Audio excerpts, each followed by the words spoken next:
Good morning children. Welcome back. Okay, in the previous video we have seen about the work done and the energy.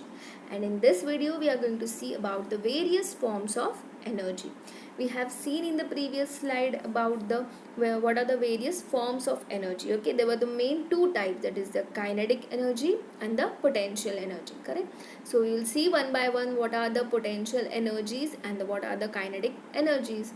Okay, so first one is a gravitational energy, which was the part of potential energy. Okay, so gravitational energy is due to the force of gravity caused by the attraction of all other masses to the mass of the earth. That is what the mass of the earth is concentrated at the center of the earth, correct? And this center of the earth attracts all other masses towards its center, and this causes the gravitational energy to exert the force on the every object present on the earth. Okay, the example you can give it as you lift an object to your higher elevation, you give that object increased gravitational energy. Why?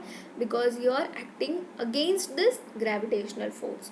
You can get that energy back. Okay, you can get this gravitational force back when you drop the object and it falls on the earth's surface. When it goes to its original position on the ground, you can gain this gravitational energy back. And what are the real life applications of this gravitational potential energy?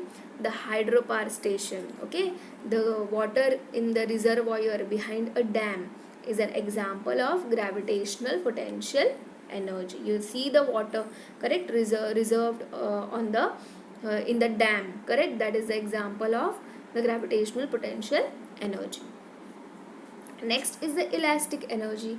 Elastic energy is contained in materials and objects that can stretch when force is placed on them and then later return to their original shape. Okay, when when you have the string over there or the rubber, what you are doing when you stretch the rubber.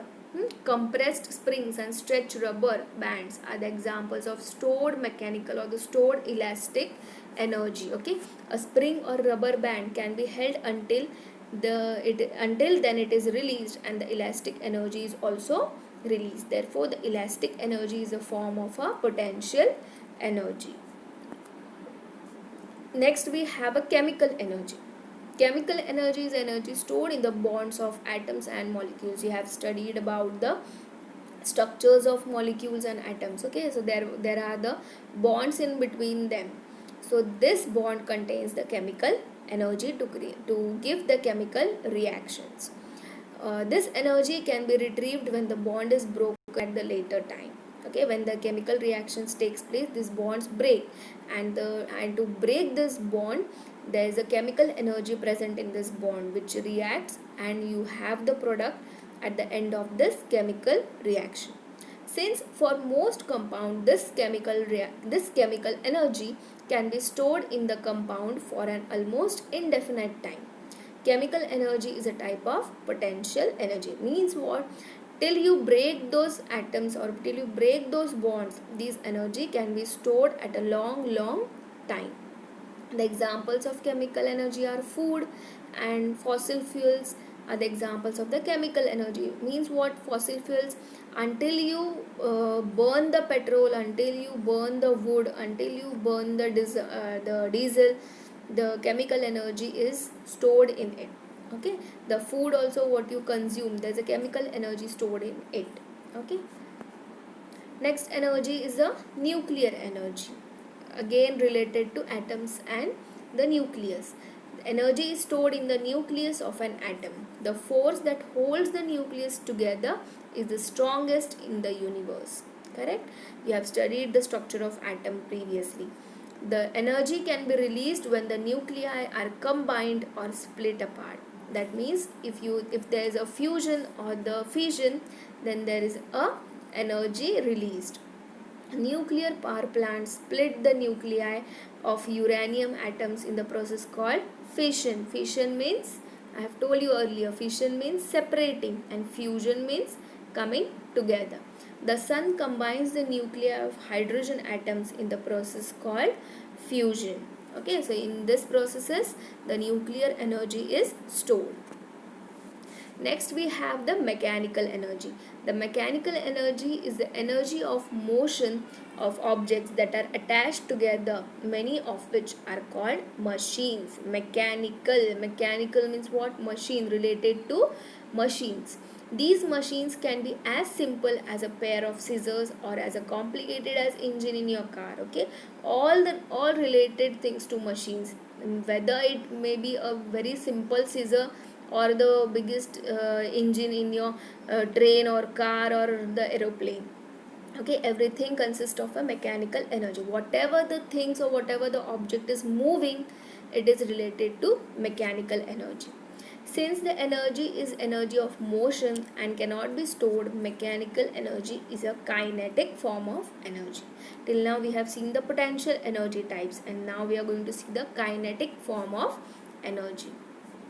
Next is a thermal energy. Thermal energy is the energy available in the internal motion of atoms or the molecules. You know, when the heat is generated, when the atoms present in the molecules, or the what you can say, the atoms when they move internally in the molecule, they create a heat inside it, and that is known as thermal energy. All matter is made up of atoms, molecules which move around randomly, and it increases when the atomic motion increases.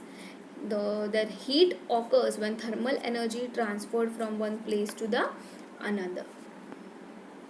Next is the electrical energy. Electrical energy means what? The flow of electrons. Electrical energy is based on the movement of electrical charges or electrons. Electrical charges moving through a wire is called electricity. That is, the flow of electrons is known as electricity. This flow is called current and is measured in the unit called ampere. The more electrons that are moving, the greater is the current. Electricity must be used as soon as it is produced, since as kinetic energy it cannot be stored. Correct? Note, a battery does not store electricity. It generates electricity. That is, it generates or it allows the electrons to flow in the motion so that the electricity is generated. Okay, so note that battery doesn't store the electricity. It generates the electricity. Next we have the sound energy. The movement of energy through the substances in longitudinal waves. Longitudinal means what? The compression waves, the compression and the rarefaction. Okay, we have studied the waves in the sound chapter. Correct? What were those? The Yes, the rarefaction and the compaction.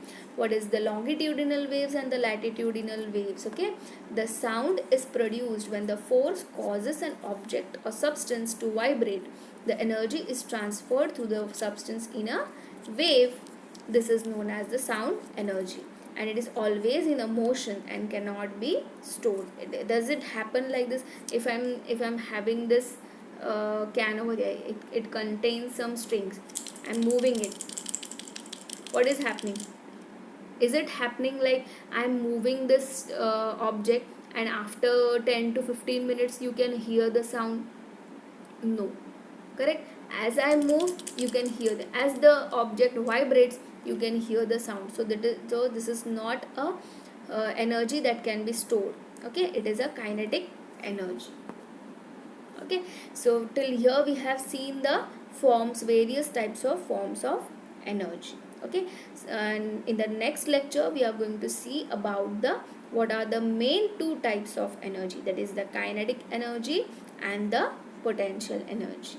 Thank you, children.